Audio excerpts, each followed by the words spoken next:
The team at Southern Skies Media take this moment to acknowledge the crew members of the United States Marine Corps MV-22 Osprey Dump Truck 11, who were tragically lost in an incident off the coast of Northern Australia on Friday, August 25th, 2023. We pay tribute to their skill and dedication and give thanks for their selfless service. This same crew had only a few days before represented their nation and the Corps with distinction at the Pacific Airshow Gold Coast, and we were privileged to have met them during this time. We express our deepest sympathies to their families, colleagues, and friends, and wish those who survived the crash a rapid and full recovery.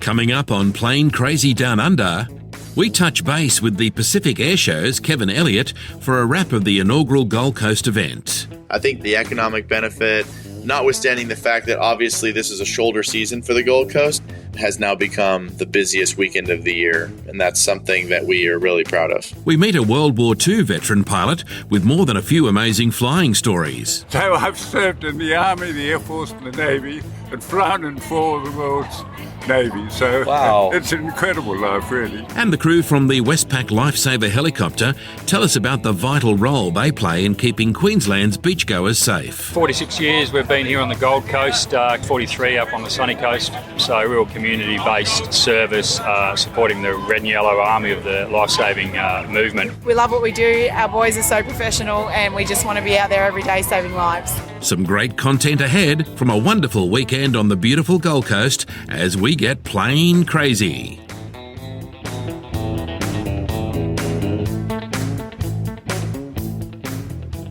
Well, hi everyone. Welcome back to Plane Crazy Down Under, the show where we talk aviation. I'm Grant McCarran, and joining me this episode is Ben Ippolito, aka ATC Ben, who hasn't been on with us for quite some time. Ben, welcome back to the show. Thanks for having me back. I'm the super sub for this episode, and we'll get into that in a second. And thanks for having us back. It's been quite a long time between drinks, as they say. I know, right? We've caught up socially, we've caught up at air shows, we've had a lot of fun, but we haven't stuck a microphone on you for some time. But we have referenced the fact that you're sort of doing Adelaide area control, approach departure, whatever you want to call it, from Melbourne. Yeah, it's so we moved the unit back in 2018. They consolidated back to Melbourne. They used to be in Adelaide itself, and now it's back at Melbourne in the same facility that I used to work in before I left to go work up in the northwest. And so I'm actually sitting very close to where I left the first time around because the console's been shuffled. That's right. Yeah, the good old technology where we can run the whole country from 2 locations effectively. But and I understand that you've been talking on the air once or twice with a couple of folks that have been on the show before, such as Bas Scheffers and Micah, I believe.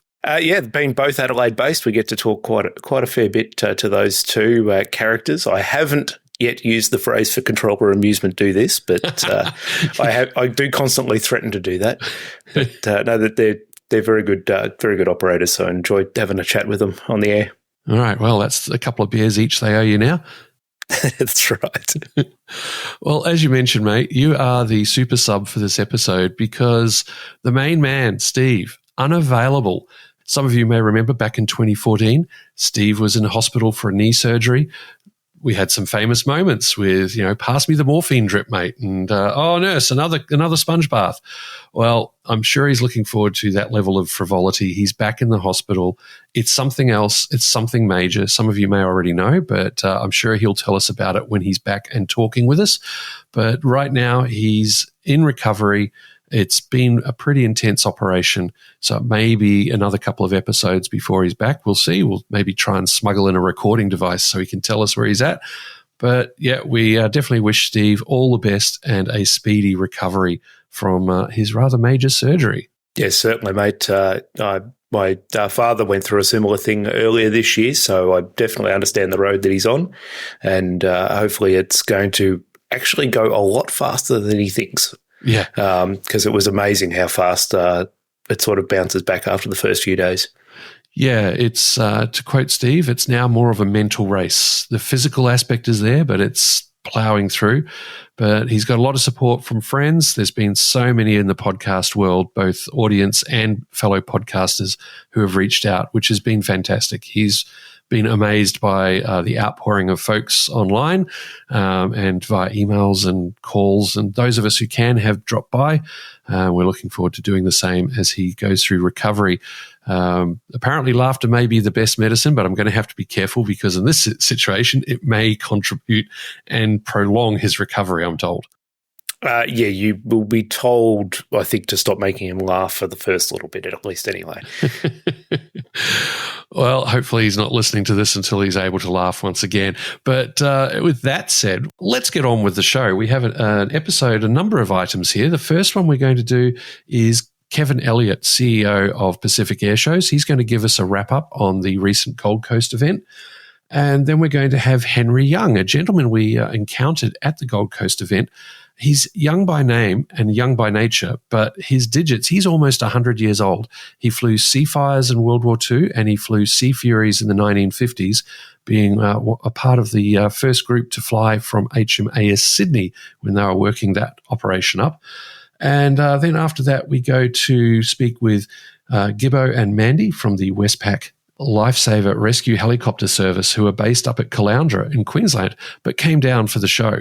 So they had this beautiful helicopter parked there. We got to have a good chat with them, Gibbo being the chief pilot and Mandy being the fundraiser and events coordinator. Ben, we've had you under non-disclosure agreement to have a quick listen to help with this episode. You enjoyed the content? It's going to be a great show. Excellent. Well, let's get straight onto it, and we'll start with a chat with Kevin Elliott. Let's get into it.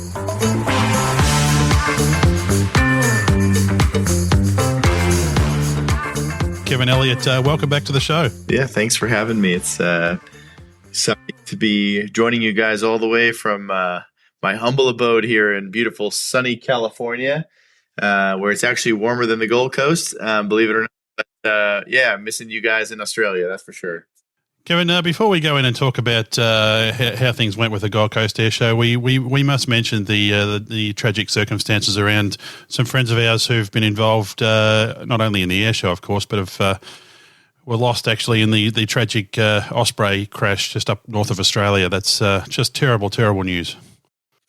Yeah, I have no words for the sorrow and the sadness that we feel for the Marines and their families, and the love that we have for them at the same time. It was obviously an incredible weekend, an incredible high that we were all on coming off of the Gold Coast. The Osprey team, 3 of those individuals in particular playing a very important role in leading that display and leading that team, and to have that news of their tragic accident was something that left all of our team in tears. Honestly, it was not many times in my career that I think I've sat at my desk all day and cried, and I don't mean that light. I don't say that lightly. It was a really tough day, and our team, has now got a task ahead of it to try to do everything we can to remember those folks in a way that they'd be proud.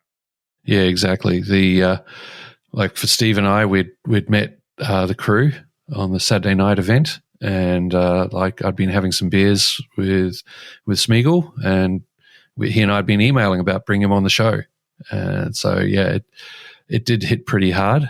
So I can totally understand where you're coming from on that one. Yeah, he was a great human being. I mean, he supported Pacific Airshow.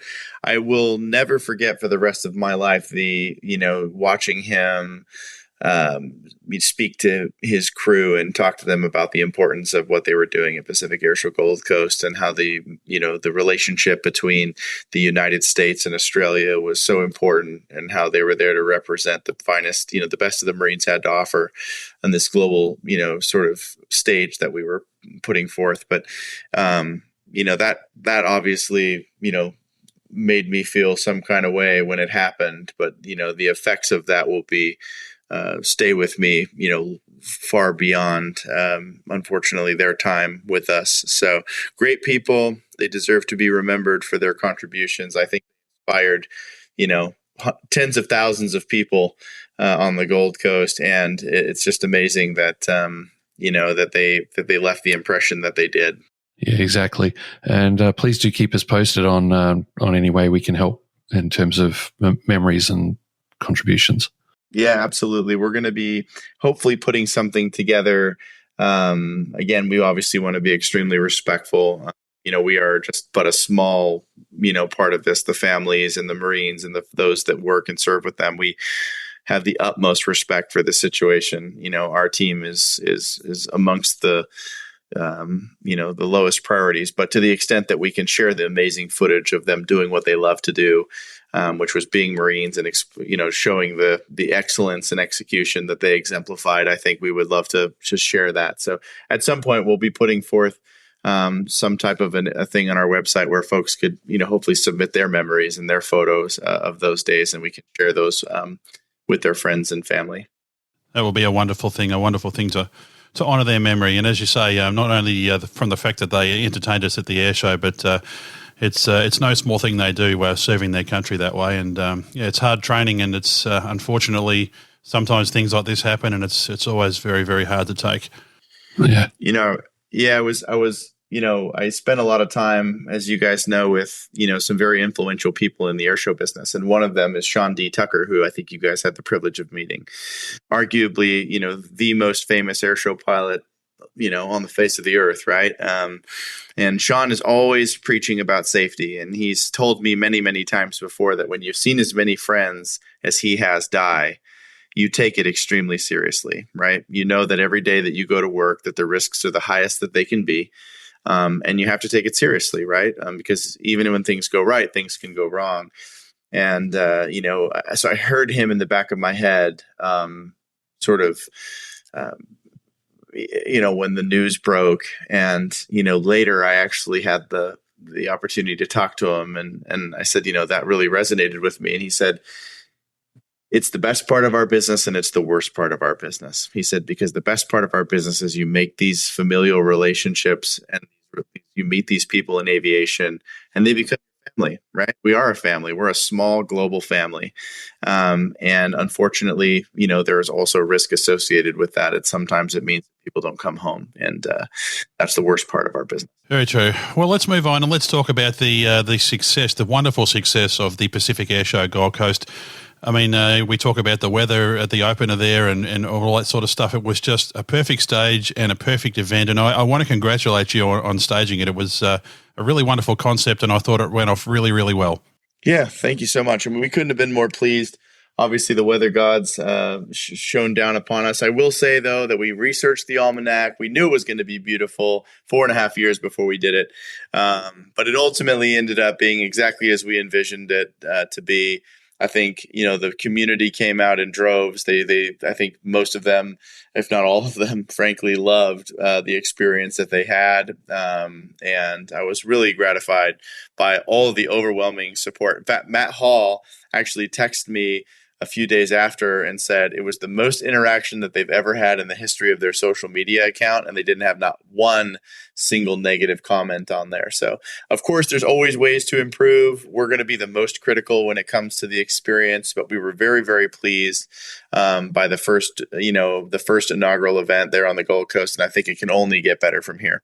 Well, that's an interesting point, isn't it, Kevin? Obviously, this was very much a learning experience. You've come across to a different country to put on an event that you've run so successfully in California. What sort of things did you learn about the Australian crowds? Did you find some differences in the way they interact with people? Was there similarities with the way they interacted compared to the event in California? Well, I think there was a lot of similarities, far more similarities, I think, than anybody anticipated. Certainly, I had sort of envisioned that there would be similarities, but of course, taking all the anecdotes of, Australians are going to just drink this whole place into the ground, right? You guys like your beer, apparently. But honestly, the crowd were totally and very, very subdued. You notice it's very, very family friendly event. So all of the things that, we see in Huntington Beach were also true in Australia. I think the first day we got a little bit of flack about having the music a little bit too loud. And frankly, that was probably just, some calibration stuff with our tech team and getting it just right. But we heard that feedback and we were able to adjust that going into Saturday and Sunday. So these are all learning things. We have a little bit of a different physical construct of the beach there in terms of the depth that we're working with, which presents some technical challenges and things that we were working through. But I think, generally speaking, very successful. But lots of similarities between Huntington Beach and Gold Coast. One of the things that's most striking, and you guys probably saw this, was, did you notice that when everybody left, and it was a massive crowd, I mean, the likes of which they've never seen on Surfers Paradise and on the Gold Coast beaches before, not one stitch of trash anywhere to be seen, not one. A really cool thing when you think about that. I mean, it just shows you the caliber of people that came down to experience the event. And those are the type of people you have to be proud to host in Surfers Paradise. Yeah, I think the feedback that I really wanted to compliment you on that, because taking that feedback about the sound, which is, that was something that we'd heard too about the Friday event, but you reacted so quickly to that and adapted. And I think that's a real credit to your organisation. Yeah, I mean, yeah, we'll definitely take the criticism, where it's due. I think a lot of people took the piss out of us in the lead up to this event, that we were the biggest carpetbagging bastards that ever showed their face in Australia. But I'm glad that people that ultimately came to the event understood what it was. We obviously worked very, very hard to put forth the best lineup that we can. You guys know we don't control the Australian military. We don't control the United States military. We can try our best, but ultimately we get what we get. And I think we've heard all the feedback, good, bad, and indifferent. We will always try to integrate that into our event delivery. And I think we've made at least, a few tens of thousands of hopefully brand ambassadors and fans out there that said, hey, there was, they got it 95% right, and we can't wait to go back next year. Yeah, there was a number of people that I've met and I've heard of who their kids have now seen an air show for the first time. In fact, a friend of mine in the Air Force, his kids now want to attend more air shows, including regional ones. So big tick there, huge tick. Yeah. I really appreciate that because, that's the messaging, right? This is not a competitive thing to any of the other shows in Australia. If anything, what Pacific Airshow does is it takes the air show to the people, right? Rather than asking the people to drive out to the air show. And you appeal to a massive non-endemic audience to aviation, right? Kids and parents and families that never thought about driving to Geelong, but they certainly will go down to the beach, right? And they watch the airplane fly by and that makes all the sound, but they don't really know what it is. And that curiosity leads them to learn more, to become more inquisitive, and ultimately to take the trek to Geelong, to go to Illawarra, to go to Temora, to do these things and to become invested. And that's where you ultimately your recruiting and your aviation careers and you end up with ultimately, hopefully people like us that grow up and love aviation for all of the good that it can do for a community. Yeah. Well, my wife was one of the folks on the Saturday down the thronging hordes on the beach.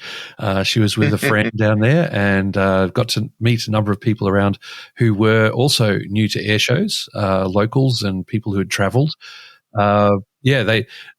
One of the comments was, could they talk metric, please?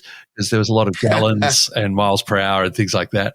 But also the other one was occasionally it was said, have a listen to the distinctive sound of the whine of the gun ports. And it was like, what are we listening for? And how do we hear it? But everyone, aside from that, everyone was absolutely loving it. And the Super Hornet at the end just blew everyone away because I don't think many people have seen a Super Hornet up that close, except perhaps at Skyfire in Brisbane. I think it's Skyfire or Riverfire, where they have the RAF aircraft over the river. But to see it, like even a jaded, seen many air shows person like myself, I really enjoyed watching it low over the water and how that display was just right there. It was very good. Yeah, and adding to that, the thrill of the flares, yes. The flare dump. I thought really added to the whole display. The RAF, that display was incredible. But, to your point, how cool is it that you can bring your wife and your kids and, folks that, again, ordinarily would just be fighting you tooth and nail about going to an air show and spending the day on the hot runway, and they can't wait to go back next year, right? And I always use my poor mother as the example, right? My mother and my sister. I'm like, my mother and my sister are the two biggest fans of Pacific Airshow. They don't know anything about airplanes. And I think that right there is the magic of it. And by the way, with respect to the unit conversion, we've been working on that. So we got Wayne Boggs, a millipede and a centipede. And he assures us that by next year, he's going to have it all figured out. If he can get the boots on both, he's doing fine. Yeah, exactly. And I think even explain it to the crowd that, in aviation, we do use metric. We do use a lot of imperial measurements still, feet and all that sort of stuff. So that just puts people in the know. But I think anecdotally too, when you talk about brand ambassadors, I went to buy some merchandise towards the end. You couldn't get any. It was all sold out. I was hoping to get a couple of T-shirts for my grandkids, and nothing was left. So that's got to be good too. It was just really good to see how well people from that area, and I guess from further afield, have really embraced it. So it was a good thing. Yeah, absolutely. Well, it was reassuring and reinforced our ultimate decision making. There wasn't really a person that I ran across in the 4.5 years that didn't say, "Oh, this is going to be great. It's going to be just great for the Gold Coast. It's perfect. The Gold Coast is perfect for Pacific Airshow." You hear all these sort of stories and comments and things, and you onboard them, and you just hope, well, gosh, I hope people come out. I hope they like it. And ultimately, I have to say, I was really pleased. And our team is really full of energy about what can be. I think the city and the mayor and, the council and the residents, that's the other important thing, right? Like for the residents to go, hey, we totally embrace this, right? It's not just some event that they're pissed because, it creates a couple of little, some inconveniences with respect to parking, right? Which there's just nothing you can, with respect to traffic, there's not much you can do about that, right? Because we have to set up the event. We obviously do everything we can to minimize that, but we want the community to go, hey, notwithstanding that, we absolutely love it. It's our favorite day of the year, and we absolutely can't wait for this to come back every single year. And I think we achieved that goal. I hope we did, and I hope we continue to build on that year over year. I think people will adapt to that. We have the Grand Prix, for example, the Formula One Grand Prix down here in Melbourne every year, and have done for probably, Grant, the last 25 years. And people have learned to adapt with similar sort of inconveniences, and it's for the greater good. And this is the first year for you down here in Melbourne. I guess we understand that a little bit more because of events like that. But up there in the Gold Coast, I think they will adapt, and they'll understand better in coming years that this is a necessary part of staging any sort of large public event like that. Did you have requirements? Was the government happy with the way that they brought tourists in? Obviously, there'd be requirements to have, hotel beds filled and all that sort of stuff. Have you had that sort of feedback from government? Yeah, absolutely. We're still waiting on obviously the final reporting and everything, which may take a few months to gather all the data and put it all together. It's way over my head, but some of the anecdotes that we heard was occupancy in the high 80s. Which for the Gold Coast is, better than Christmas. And when you have occupancy that's anything over 85, you start looking at building more hotels. And I'm not saying they're building more hotels for Pacific Airshow specifically, but those are great numbers. And I think probably beyond certainly what people were hoping. The economic impact numbers, I suspect, will be massive. To your point, when you walked around and looked at all the cafes and the restaurants and all of the things that were going on, there was not, it was just absolutely chockers as far as you could walk, as far as you could see. Sean Tucker told me he picked up a Lime bike and he rode, again, pardon me, but he rode 2 miles in each direction. And he said, and it was just absolutely packed in each direction of the show. So I think the effects of that, the economic benefit, notwithstanding the fact that obviously this is a shoulder season for the Gold Coast. So this is not a time when they're typically, even registering occupancy numbers that they would be proud to talk about, has now become the busiest weekend of the year. And that's something that we are really proud of. One of the questions that I've fielded a lot, I've actually done some radio interviews about the air show since the event, and one of the questions I get constantly is, did you have to buy a ticket to go in, or could you could just sit on the beach? I have my opinions on what the air show's attitude to that is, that it's a positive thing either way. But Kevin, can you address that issue? Yeah, absolutely. I mean, it's pretty transparent, right? Like, we obviously would love people to purchase a ticket. It supports the air show. It supports all the things that we want to do. Unfortunately, these airplanes don't run on thank yous. They run on fuel, and, fuel is expensive. And, hotels and logistics, and, it's a very costly thing to do. And so the folks that support the event by purchasing a ticket, we're very, very thankful and grateful for them, because ultimately that is how we make it happen. But we understand that also purchasing a ticket is not necessarily for everybody, or not everybody's able to do that. And so for us, it's important to also create capacity, outside of the fenced area. What we try to do is create a value proposition of buying a ticket, right? If you buy a ticket, you're going to have access to clean restrooms. You're going to have that great announcer feed. You're going to be able to get the signed autographs from the performers and see the jumpers come down and land right in front of you, and have that whole interactive experience. That's ultimately what you're paying for. Again, we want to make sure that there's something for everybody, from the guy who wants to spend $2,000 and, have the oysters shucked right there, right in front of him, to somebody who wants to bring their family down and, sit down there and watch for free. The air show is for everybody. And that is the messaging that we're going to continue with. We get a lot of people saying, well, why purchase a ticket when I can just look up and watch the air show for free? And I think that that's kind of a poor attitude. I think, you purchase a ticket because you support the event and you want to go. You wouldn't watch a concert from outside the fence. You certainly could try, but it wouldn't be the best experience. Yeah, like my wife with her friend, they were in the general admission area down the front on the sand. And yeah, they also said that the access to the bathrooms is a good thing, because having been to the Gold Coast for a long time, and her friend lives on the Gold Coast, and she's like, yes, you always need to make sure there's good space. But as you said, it wasn't just the general admission area, the VIP areas, the paid for the oyster shucking area, and the bars and so on. We spent a bit of time on both the Saturday and the Sunday out of the show. We decided to go out and see what it was like, or go and catch up with some folks. And we were walking along the Esplanade area, just behind the beach, and it was packed. There were people walking all over the place, enjoying the show. Top of Cavill Ave, totally packed with people. All the balconies had people in them. So yeah, it was sold out general admission. It was a massive crowd, and then there was all the additionals. So you certainly, and also the consumption of beer. We gave it a jolly good go. My defense and media friends and we gave it a jolly good go. I'll assure you of that. I needed to straighten out. Well, not so much straighten out, but at least, not have some booze for a few days after I got back. It was awesome. Yeah, well, the lift that the air show brings to the surrounding businesses is really, that's the important part, right? I mean, obviously we want to put on a great experience. We want people who come to the event to have a good time. That's how we make the event sustainable. But, what makes it valuable to the businesses and the community is the economic effects that it brings, right? Everybody, as an example, they flow out of the event.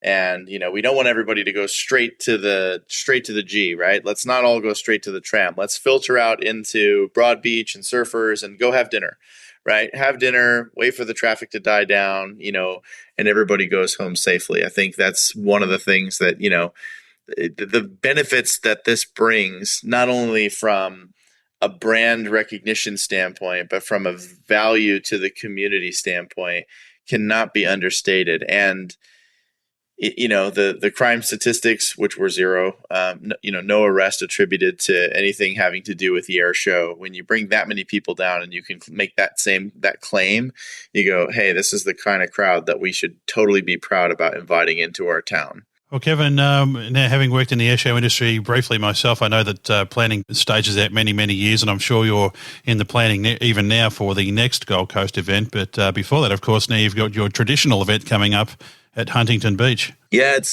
Huntington Beach is going to be absolutely crazy this year. It's not too late to book a ticket and come on over to Huntington Beach. I just have to say it will be an insane lineup. I don't know that we've ever had a lineup.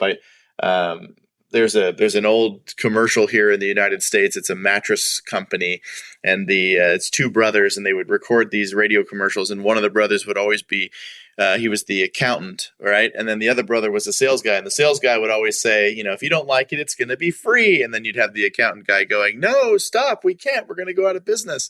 And so that's sort of like me and Ken Ashmore, our director of air operations, it's like, well, we get another jet calling saying, well, we want to come to Huntington Beach. And I say, fit them in. And he goes, where? We can't fit them in. There's no more room. And so it's going to be really cool. We're having a good time. Obviously, we've got I think it kind of crept up on us, right? The reality of getting home and saying, hey, we're going to be building another event in 20 days. But luckily we've done this one. There's a good template for us to stamp out. And we're excited to get this one under our belt and then really turn our focus into elevating everything across our portfolio for 2024. Now, Kevin, before we wrap up, people can't tell us, of course, this is audio, but we're actually doing this via video, and I just noticed there over your left shoulder a rather distinctive Thunderbirds flight suit. We need to get the story of that before we go. What a wonderful trophy to have in your trophy room. That is indeed my prized possession. Although, if I may digress for a second, I think I might have to put it right up there with my VMM 363 coin right here. We got that sitting right here on my desk. But that flight suit right there was given to me by Major Jason Markson. He was the advanced pilot narrator for the Thunderbirds. Number 8. He was the last of the great 8s, because the 8s now they trade out every year, and Jason was 8 for almost 3 seasons because of the COVID holdover and stuff, and so he was the last of the great 8s. And during ICAS on his final sort of farewell, he laid that in my room on my bed and basically gave me his flight suit. So I hang it in my office in honor. It's probably the neatest thing that anybody's ever given me, maybe outside of my son, that my wife gave me. There's no competition. I think I have to take the flight suit, hands down. little joke. Yeah, of course no, it's exactly. Now, also, I think I did tell you guys that there may or may not be a photo of me trying on the flight suit. But that's, of course, not for public consumption, so don't ask. I'm sure it pops up occasionally when people need you to get something you don't want to do, right? I can see people Googling it now. Kevin Elliott, bird flight suit. Please tell me that image is not on the internet, because I assure you nobody will be paying me to see it. And we would be exactly the same if we were ever lucky enough to score a ride here with the Roulettes, I'm sure. Yeah, exactly. You've met us now, Kevin. We're not sleight of frame, unfortunately. We're not Leith Kais normally strapped into the back of those aircraft, I can assure you. But one day I might get back down to that fighting weight. But wait, for now, Huntington Beach, yes, that's taking all your time. But what can you tell us about Gold Coast 2024? And beyond? Well, I think Gold Coast 2024 is going to be great. I think now what you have with everybody who attended, they've left as brand ambassadors. That was our goal, right? It wasn't to necessarily sell everything that we had. It was to make sure that everybody that came had a great experience and left going, that was awesome. We got to tell our friends and we want to go back next year. And so I think what we'll see an even bigger crowds, which means, an enhanced and expanded hospitality offerings, more corporate suites, more corporate involvement, certainly more activations along the Esplanade, potentially a longer show. We were about 4 hours and 15 minutes this year. We pushed that out probably to 4 hours and 45 minutes, give everybody a little bit more. We obviously learned a lot. And I think there will be additional activations that we look to bring into this. I'm not at liberty to discuss what those will be, but suffice to say that I think there will be things for endemics and also non-endemics to aviation that will be like, we want to be on the Gold Coast on Pacific Airshow weekend, and potentially stay, arrive early and maybe stay a little later. So it's going to be pretty cool what we've got up our sleeves. Well, we can't wait to get back up there again. Kevin Elliott, the CEO of the Pacific Airshow, we really appreciate you staging the event once again. We thank you for your time and for having us up there. It was a really great event, and we really look forward to seeing you again here on the Gold Coast in 2024. Yeah, I'll be there in November, and we're already underway in all of our conversations. So appreciate you guys getting the word out and being such great supporters of the aviation community. And to all of your listeners out there, thanks for embracing us and Pacific Airshow. And hopefully we can continue to be a great contributor to, not only the country, but also the aviation community in Australia. We're very humbled to have been welcomed so wonderfully by your listeners. And so that's it. Yeah. Thank you very much.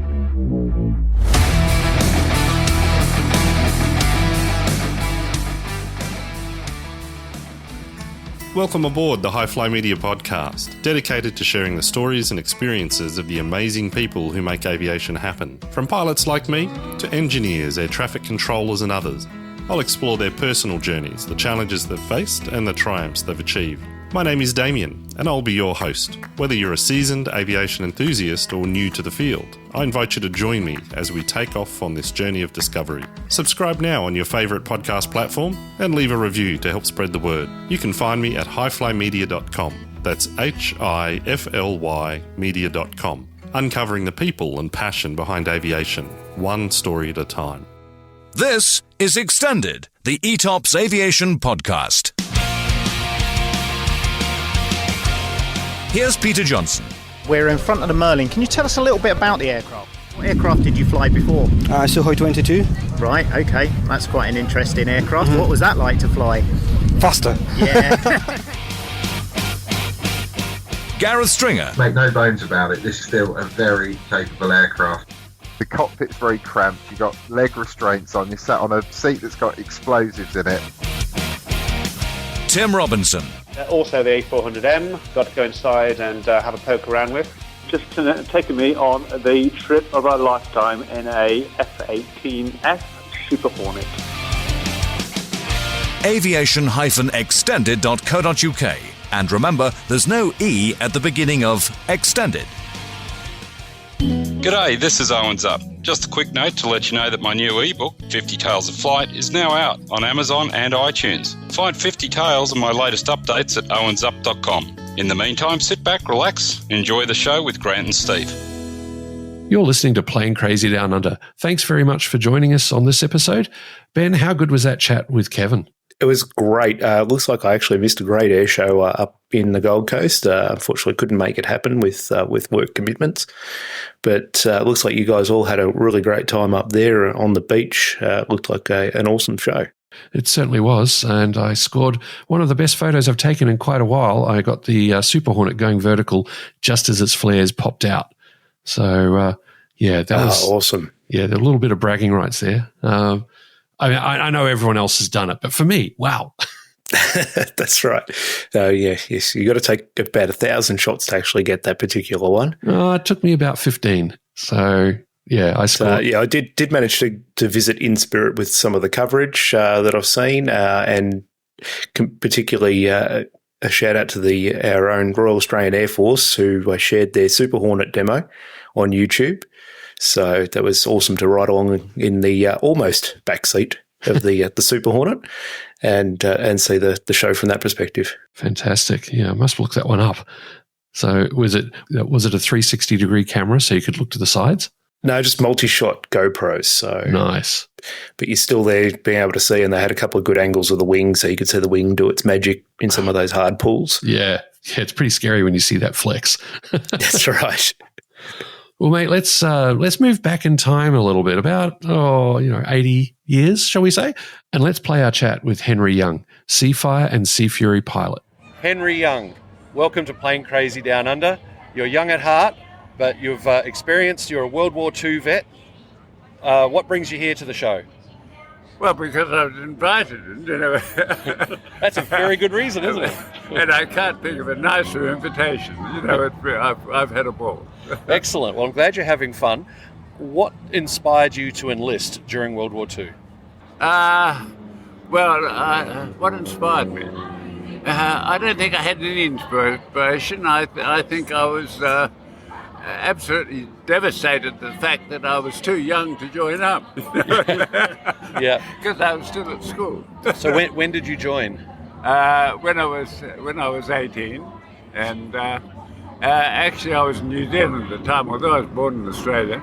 And when the Japs attacked, the New Zealanders panicked because all the army was in Egypt, the navy was in the Mediterranean, and the Air Force was in England, and all they had was the young 18-year-olds. Yeah. So they just said, everybody who's 18, you're in the army. Oh, no. No, really, it's incredible, really. And I enlisted in the Fleet Air Arm, which the New Zealand supplied pilots to the Navy. Yep. And they said, well, you can forget about that, you're in the Army. So I did 6 months in the Army behind a machine gun in Wellington. And the Navy said, what happened to these beautiful young men you promised? And they said they're in the Army and they're staying there until the Americans get down there. So the Americans did get down there, and then they sent me to because the Navy had said, well, at least you could have put them in the Air Force. And so they took me out of the Army and put me in the Air Force.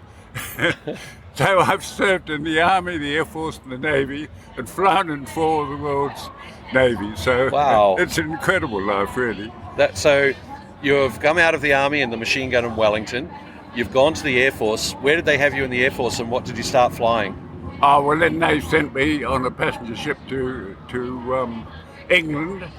And when I got to England, it's the Navy. And the Navy is... when you're a Navy man, you're Navy first, last, and all the time. Correct. And anyway, they said then what a good idea it would be if we selected some of these young bloods that are coming through and sent them to the United States. And so when the two fleets got together, if they'd been trained in the United States, we'd speak the same language. So that's what they did. They sent me to United States. Okay. On Boeing Siemens. That's what I flew first. Yep. Which is it's a better version of the Tiger Moth. It's very rugged. I think even I could land a Stearman and walk away from it. Not sure about a Tiger Moth. Well, they fly themselves first. Yeah. But anyway, then we went down to Pensacola, and we kept on going, and bigger and better planes, the Dauntless, and then the Corsair. Yeah. And finally, but that was. I'm 20 by now. 13 months in the United States as a 20-year-old. You can imagine what that's like. Yeah. And we were veterans. We'd been bombed in London. We'd gone across the Pacific and the Atlantic, and, and we're veterans. I reckon. That's impressive. So you were flying the Corsair with the Americans. Yeah. Was that where you did your first deck landings in Pensacola? No, really. It's tricky, this deck landing in the United States and the Royal Navy.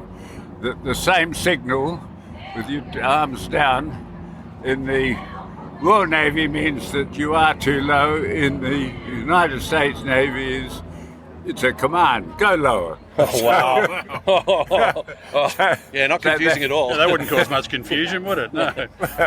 Well, it's embarrassing. So after the Corsairs, did you go back to the UK? Yeah, and then we went back to England. Yep. And actually by the time then, because I'm still very young, I'm in just 21 then, and that's when the German war stopped. Yeah. And we were ordered to go out to the Pacific. By the time we got round to it, they dropped the bomb, and so I'm back home in New Zealand, 12 months on the land.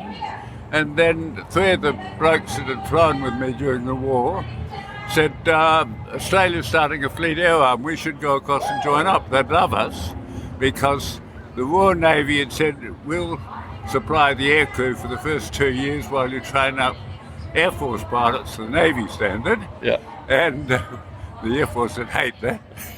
Yeah, hello. We don't fly off boats. But nevertheless, what they did, but they love us, which they did. Yeah. And so then we were then sent on a passenger ship. Yep. Again, 6 months, 6 weeks, 6 weeks on a passenger liner to England as a first class passenger. As a 21-year-old. Oh, the hard life. Well, in actual fact, I met my wife on the ship because awesome. It was full of young girls going to England, and the Navy has short-term girls and long-term girls, And the short-term girls are more fun. And, well, you're going around from A to B to C, and so I had a short-term girl, but I had enough sense to get the. I admired my future wife in this pool, and I had enough sense to get her telephone number and details for Sydney, and put her in the Sydney book. In other words, most people, not Navy people, you have your A for Adelaide, S for Sydney. Excellent. And I put her in the top of my Sydney list, and then we went to England, and we were training up to bring out the Sydney to. We're commissioned to Sydney. 805 Squadron on Sea Furies. Nice. And the Sea Furies are wonderful. Oh, it's all engine, isn't it? The last of the piston engine aircraft, and it was at that stage the most powerful fighter in the world. You know, so that it's not often that the Navy has that, but the Navy had the best fighter in the world. And they were gorgeous planes. And I loved it. Anyway, we were in Northern Ireland working up, and I'm on the Synex exercise, and suddenly my engine stopped. Oops. And that was the Bristol Centaurus, this is wasn't in it? Northern Ireland. Yes, in Eglinton, Northern Ireland. And we're had a low overcast, and I was too low to bail out, and I'm looking around for an airfield not an airfield, a paddock to land in. And this is 10-acre paddocks in the Spurn Mountains, with all stone fences, except for one paddock, which had a clump of trees at the end. And I thought, there's a gap there, I'd just get through. And I knew as damn it did get through, but I hit it with my port wing, which tipped me over. That's when I lost my starboard wing, just sheared off. Then I did a cartwheel and sheared off my other wing. And then I did a half loop and landed on my tail, heading the way I'd come in. So, you know, it was spectacular. Witnessed by the vet who was drenching cattle in the paddock next door, and he got me out and he stitched me up. Actually, they took me to a crofter's cottage, and he wanted water because I'd cut my head open on the gun site. He wanted water, and she said no, that the only hot water we've got is the water we've just put on for the porridge. And he said, that'll do. And so the nurses back in the airfield said how much they enjoyed taking out the oatmeal out of their hair with tweezers. But anyway, I got through all that. Oh, and that's when I got actually 3 weeks leave, because it was over Christmas. And where do you go with your head in bandages for 3 weeks? And there's only one place, that's the ski fields, because everybody goes around, and not everybody, but people go around in crutches and arms and slings. And so you fit right in. And I'd blend in. I knew I'd blend in. So anyway, I'm in London organising all this to go to Austria, and who should I see walking along the footpath but my good wife? You're in all sorts of trouble. Excellent. Well, she wasn't my wife at that stage, but I knew her, and she was. That put her in. She was earning pocket money over Christmas at Simpsons of Piccadilly, and they'd put her in the front there as a honey trap to get people in. Well, it seems to have worked. So anyway, we walked around to the bank together. She wanted money, and because we dawdled, then we got a taxi back to her work, and I asked her then whether she'd ever been kissed in Piccadilly, and she said no, she hadn't been kissed in Piccadilly. So we fixed that, and that's when I moved her up the top of my Sydney. To the keeper list. Nice work. Well, so, that's how it all happened. But that was 3 months after I'd been in England. You know, she'd been there for 3 months, and where shall we meet? In Piccadilly a week before of all the Christmas. places. It's incredible. all these years later, there's been so much advance in aviation and technology. What do you make of what you see these days with aircraft and military aircraft and how they operate these days compared to the old times? I can't get over the increase in power. In other words, I've been watching it all yesterday and today when they put the plane up and they can virtually just hang there on their pop. You know, we could never, ever do that.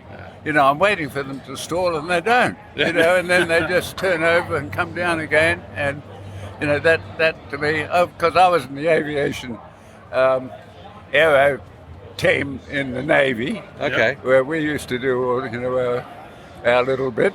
Yep. But, you know, we could never do what they can do today. Yeah. And so it's, when you ask me what's the difference is power. Power. Yeah. And that's what I loved about the Sea Furies, that it had more power than anything else. No, it's a beautiful aircraft for sure. Well, Henry Young, thank you so much for your time.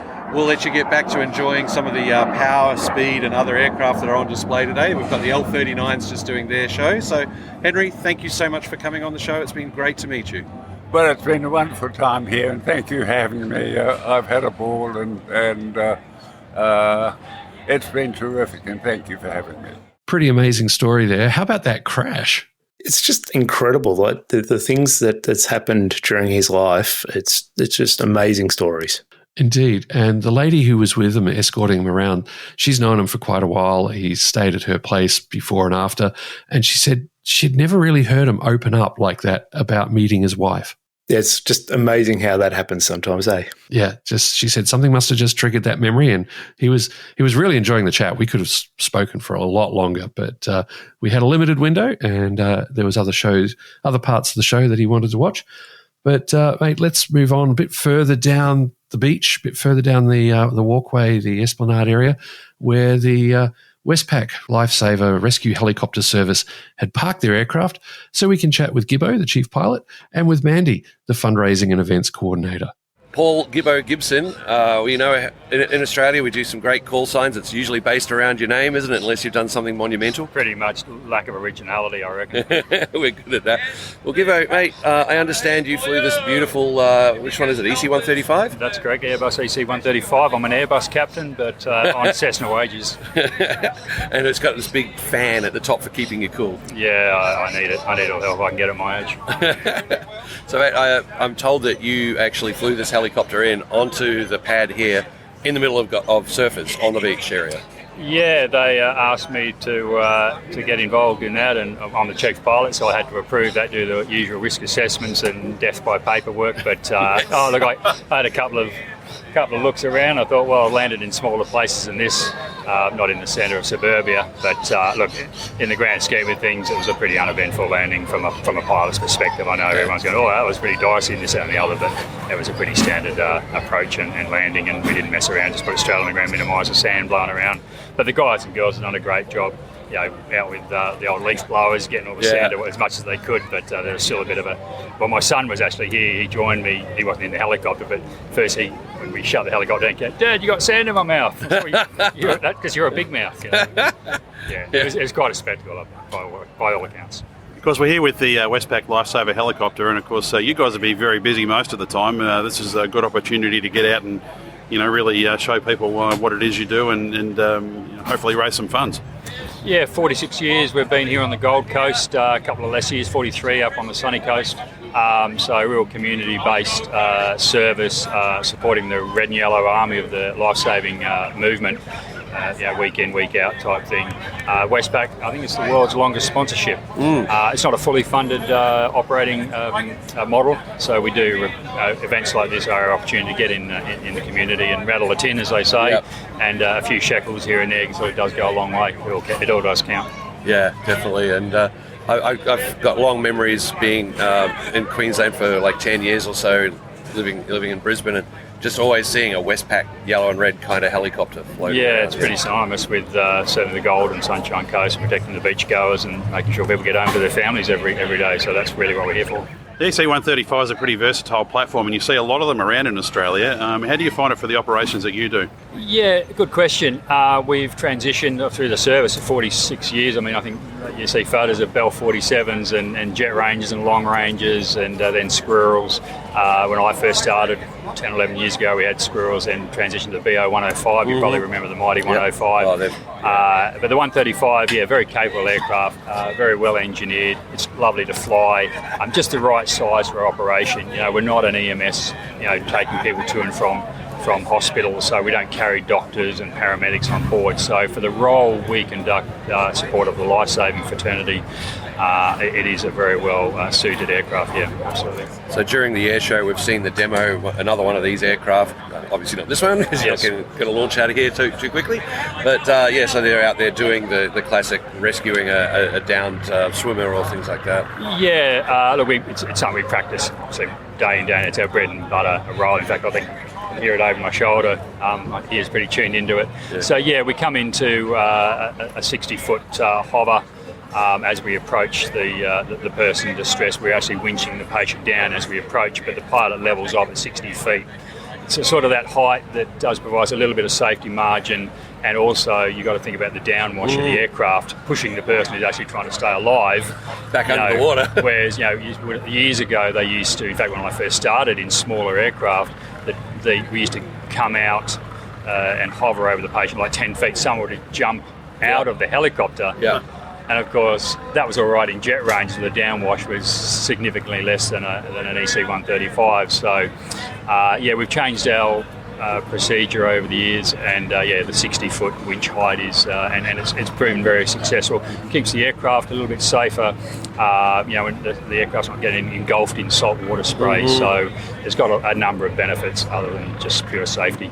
And how do you go, like the classic scenario of a ring vortex state that is the bane of the existence of anyone in a hover, isn't it? Oh, not if you stay in a hover. So VRS is something which I used to be a flight instructor. As soon as you talk about vortex ring state, you see this fear come over students' eyes and whatever. The trouble is, of course, then they start looking at their instrumentation. Previously, they didn't really look at their instrumentation. They looked out flight, the attitude and all this sort of thing. So VRS, look, I mean, I've experienced it once or twice in my 25-year flying career. I've been in it plenty of times for demonstration purposes, doing endorsements and whatever. But it's something you're cognizant of, but it's not as if it haunts me. I don't wake up at night and go, VRS. But I imagine it's you face into wind when you're hovering and you're always ready to push forward to get out of it and things like that. Well, it doesn't. I mean, as you know, the rotor disc doesn't know which way the wind's coming from, so it's less about pointing into wind, really. It's about just maintaining a height, because it's look, as you guys obviously have an understanding of it, there's a number of parameters that sort of have to line up for it to happen. Yeah. It's pretty rare for it to happen. The only time I've actually been when I was filming for the Red Bull Air Race in Perth back in when I did that for 4 years, and I was in a Robinson R44 and I was sitting up at 1,200 feet kind of, and my mind was wandering on being up there for an hour and a half, and I did let a little rate of descent start to happen. Yeah. But the signs and the cues of it impending happening is actually quite noticeable. All of a sudden it starts to get a bit wishy-washy, and so I was sort of half asleep, but hang on a minute, and I just, like you said, lower the power, just nose it forward a little bit, and you fly out of the bubble, as it were. So look, it's something you get taught, but it's I think that's probably enough about We'll come back to the Red Bull Air Race since we're talking about Red Bull Air Race helicopters. Sure. How's your operational tempo these days? We're here on, at Surface Paradise. I imagine you'll be pretty busy most of the year round. Yeah, look, with our Westpac sponsorship, our agreement, they sort of, working with Lifesaving, they said, well, this is where we have maximum effect. It's not at a bottomless pit of money. So we fly every weekend, every school holidays, and public holidays. In summer, in the busy times, twice a day. In winter, less so. But that's not, they don't really make us accountable for that. If like on Christmas Day here, where there's 400,000 people on the beach, we'll be up and down, and if the conditions warrant it, we'll fly. And if it's a day where notionally we're supposed to fly twice a day, and it's like a mill pond out there, and it's 13 degrees, well, there's no point. We save that for the opposite of a rainy day type thing. Yeah. So we fly about 600 hours a year in the Westpac operation. You mentioned that this is not exactly, this is quite a wide area to come in and land in and things like that. So Do you do many roadside evacuations and things like that post-crash? Yeah, look, that's not really our bread and butter. Obviously, there's other assets in southeast Queensland. The government Rescue 500 and Lifelight have their assets as well. So that's more their bread and butter. They are a full-blown EMS helicopter carrying doctors and paramedics on. So that's sort of their bag. We're a little bit outside that scope, outside the Department of Health Rotary Wing network. So we've done plenty of rescues up at Mount Barney and in the hinterland of the Sunshine Coast. So less of that traditional roadside landing, but certainly times of national emergency and floods and all that, we're certainly out there with the rest of the boys and girls. You mentioned you're an instructor and you've been in the game for 25 years. Can you tell us a bit more about your flying career? Well, I was a helicopter engineer before. I'm a lamey. I still am actually. My rusty old toolbox is at work, much to the chagrin of my fellow engineers. And I was working up in Papua New Guinea and got a job as the chief engineer of SeaWorld Helicopters. I was in the army, and I've never volunteered for anything, but I always joke that my father volunteered me to join the army when I was 15, and I was a helicopter engineer working on Kiowas and AS-350s. Got out of the army, worked around Australia and Papua New Guinea, and then when I was at SeaWorld Helicopters, the then boss, the late great Gary Liam, who's actually my brother-in-law, God rest his soul, encouraged me to get my pilot licence, and so I did, and the rest is history. Did the obligatory flying around Uluru type stuff, tourist stuff, then the traditional pathways, become an instructor, and then I worked for a company in Perth, in Western Australia, Heli West, for 10 or so years. When we started, we had 2 helicopters on the left, we had 36 helicopters, pretty much riding on the back of the mining boom in the mid-2000s. Worked with Andrew Forrest and Fortescue and Rio and all those big players up there, and built a massive base, had a huge fleet, and ended up being the general manager. But then change of family circumstances, came back to the Gold Coast and flew the first Polair helicopter here on the Gold Coast, and then Surf Lifesaving won that contract after the trial. I'd known Birdie and the boys at Surf Lifesaving. I was endorsed in BO-105s, which was the original police helicopter. And so I joined Surf back in 2012 or 13, and since then I've flown the police Polair and the Westpac helicopter, as all our pilots do. Do you need to actually be a constable or anything like that in the police to fly the helicopter? Not in Queensland. Some other jurisdictions, New South Wales, you get sworn in as a special constable. You probably do the knife and fork sort of course. Victoria's the same. Western Australia, I'm not sure about. South Australia and Queensland are civilian contractors as we are. So we have an awareness of how the police operate. You learn by osmosis. I've been doing it for 10 years. I was kind of there on day one. But no, I mean, they won't. They've taken one look at me, won't give me a gun. I think that's probably the line in the sand.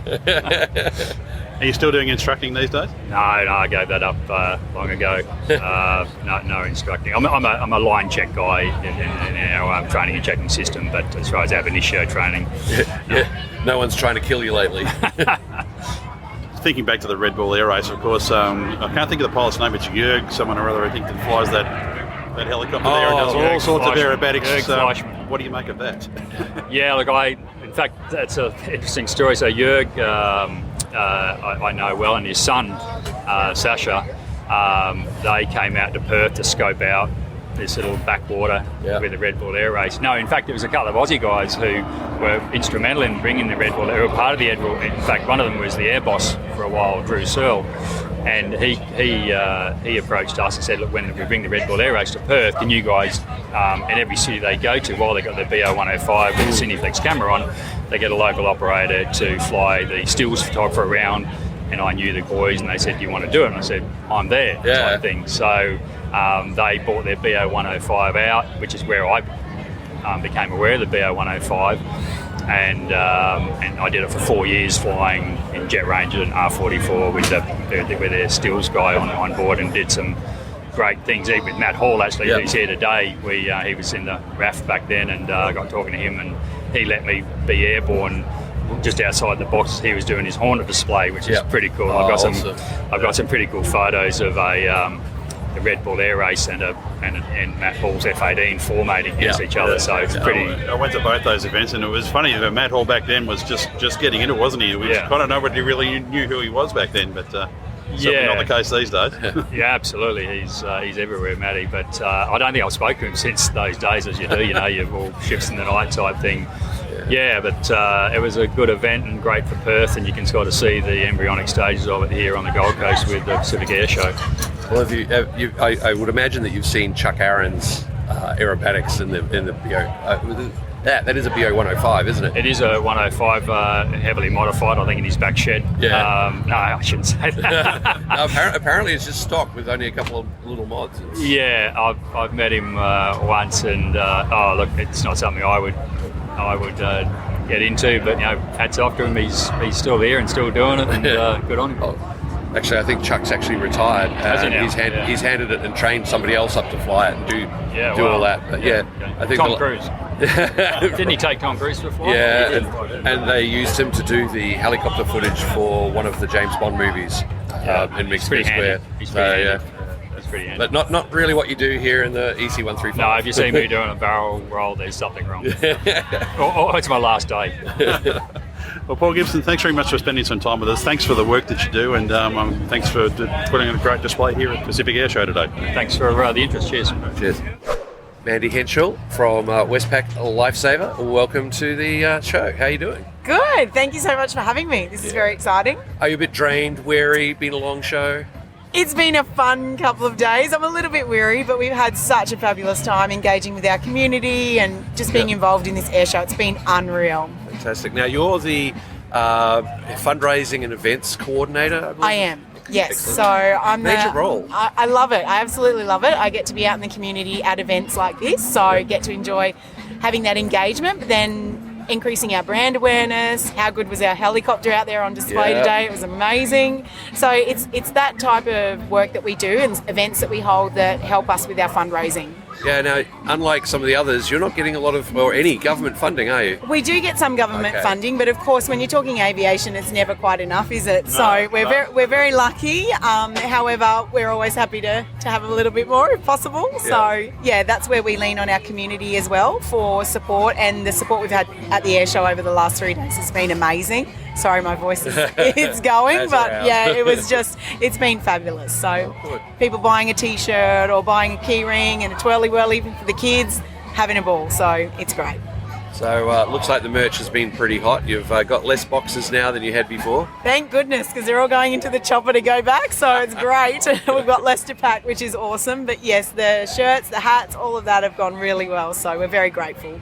You have to do a lot of fundraising like this year round to support the operation, or do you sort of ramp it up during the summer months when there's more people around, I assume, up here? Yeah, so typically we do have $1 million shortfall each year, so that falls on us to try and find that from our community and from business and sponsors. So for example, we've got the team from Light and Easy here today who have supported us throughout the year and fuel our crew. Then you've got IOR with fuel, and obviously Westpac, that's our naming rights sponsor. We couldn't do it without them. So it's all of those sponsors that we have that help us to keep going, but of course it's having $1 million shortfall makes it tricky. We want to make, my personal goal is to have that helicopter in the air every day flying, and it's a proactive service, so it's obviously a bit harder to sell than a reactive service, but we love what we do. Our boys are so professional, and we just want to be out there every day saving lives.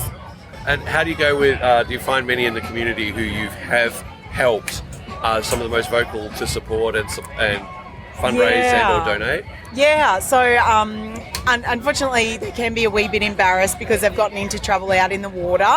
We understand that, but we've a couple of community members who were recently rescued are so very grateful for our service, and they were in a lot of trouble. Had our boys not been there at Caloundra to rescue them, they would be telling a very different story. So they were very grateful, and of course they'll support us through events and just trying to get our name out there. So we're very lucky to have them on board. And give us an idea on an average year how many people you would have to go out and assist. Oh, so there would be quite a few. Yeah, it's very. My truck ran out in the water. Yeah, Would you go in let's there? go. Yeah. Yeah. We can take off from the Esplanade and off we go. That's not the helicopter ride I was looking for, guys. I'd rather be in there it's not waving. quite as luxurious as any others, but I'd like yeah. to be in to start and then at the end, not just in the end. You'd like to have food service through it, wouldn't you? Like, yeah, that would be lovely. I'd love to have a ride in it, but not because I've been drowning. You know? No, and I don't know what exactly. that hoist is rated to. I mean, I'm not a slim chicken. Hence why we all have light and easy. But no, we do, like, there's obviously quite a lot. So it just, obviously over the summer, we didn't have a great summer when it comes to drownings on the Queensland coast.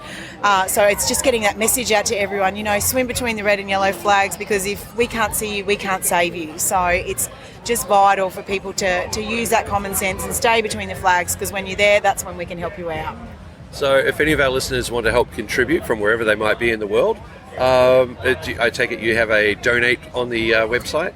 Yes, we do. We're in the process of turning it all over at the moment, but if you go to Westpac Heli QLD, that's our website. But also, please follow us on social media, Westpac Lifesaver Rescue Helicopter Service. That's where we show all our events and what we've been doing, and that's how people can support us and get in contact with me. Okay, thank you so much for coming on the show. That's been really good. Thank you so much for having me. We're so grateful to have you over the weekend and having a chat with our chief pilot, but it's your support that helps us. So thank you very much. Well, there you go, folks. A very worthy cause, and if you can do anything to help them out, you don't have to be living in Queensland. They've got all sorts of opportunities to contribute, and of course, a few dollars never goes astray. No, it never does. Those machines are very expensive to operate. We actually have a Westpac machine that flies up and down the beaches of Adelaide during the summer. So they're mainly looking for shadows in the water of the creatures that we share the ocean with in summer, and making sure that the sharks are not being a problem at the beaches of Adelaide. Yeah, those those chainsaws that strike from the deep. Yes, don't recommend swimming too close to sharks unless you're doing it on purpose. Unless you're in a cage or doing some special thing where they're all well fed and not really worried about this new person that flopped into the water next to them. Yeah, so we get a lot of shark patrols in summer. Some of them fixed wing, and then the Westpac helicopter twin squirrel goes up and down. Nice. Doing some good work. Shark patrol, and I'm sure they do a rescue on the odd occasion as well when required to. No doubt. So, Ben, you've done en route control, aka area control. You've done the Karratha Tower. Now you're doing Adelaide approach departure. Where do you see it going from here for you? Interesting question. So technically, I now have all the ratings that you can get. Pokemon the lot. I have collected them all. Got both area ratings, both approach ratings, and the aerodrome rating. But the next move for me, fingers crossed, I'm trying to get to Melbourne Tower. It's a little bit of an exercise to get into the bid system for that. So, but hopefully I'll go back to a room with a view soon. Yeah, but at the altitude, you're going to get nosebleeds at first.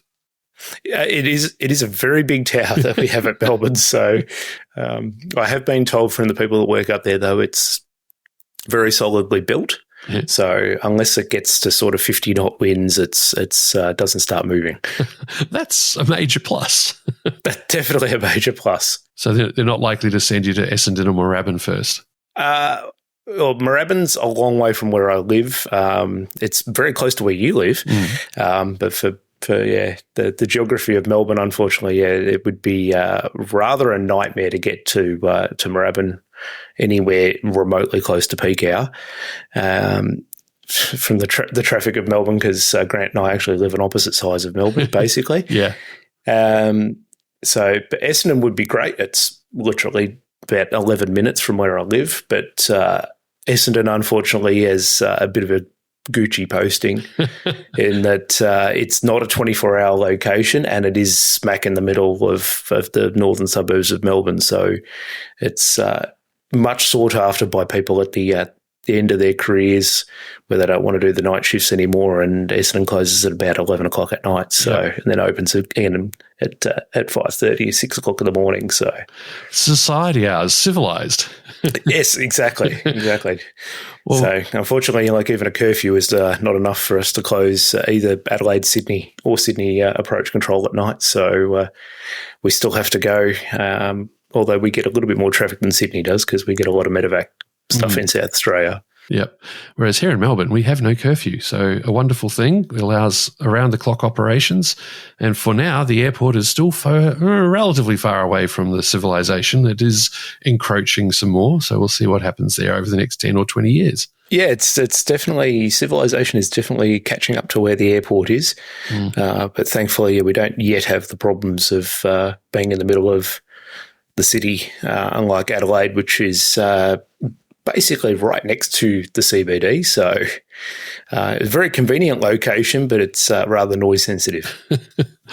Well, speaking of noise sensitivity, we should probably wrap up and let people get back to their other podcast episodes or whatever they're supposed to be doing instead of listening to us. So, Ben, thanks very much for coming on the show. Thanks for having us back. Hopefully we can do it in happier circumstances next time. We don't have to cart Steve off to the hospital just to get me back on the show. It's a convenient excuse, and some people have asked, did you do it and make him have this operation just to get on the show? No, I don't think I'd go quite that far. I think I'd much rather, and I think he would much rather, I just, paid him in the traditional Australian method of here's a slab. So I think he'd much rather that. But no, in all seriousness, Steve, hope you get well soon. I know it's going to be a pretty hard road, but you'll definitely get through it. You'll be coming forward leaps and bounds in no time. That's the one, mate. And we're definitely wishing you well, Steve. Hopefully you're listening to this and going, I'm already better. What are you on about? But for now, you can find us on social media as Plane Crazy Down Under or PCDU, and you can always contact us via our email, which is contact@planecrazydownunder.com if you want to reach out to us, and we'd love to hear from you. Until next time, this is Grant McCarran and Ben Ippolito wishing Steve a fast recovery and wishing you all very safe flying. Take care, and we'll talk to you again soon. Cheers, folks. Find show notes for this episode along with our contact details and a full back catalogue of shows at planecrazydownunder.com. Drop us a line anytime with feedback, story suggestions or advertising inquiries. We'd love to hear from you. Title music is You Name It by Brian Simpson. Plane Crazy Down Under is a Southern Skies media production.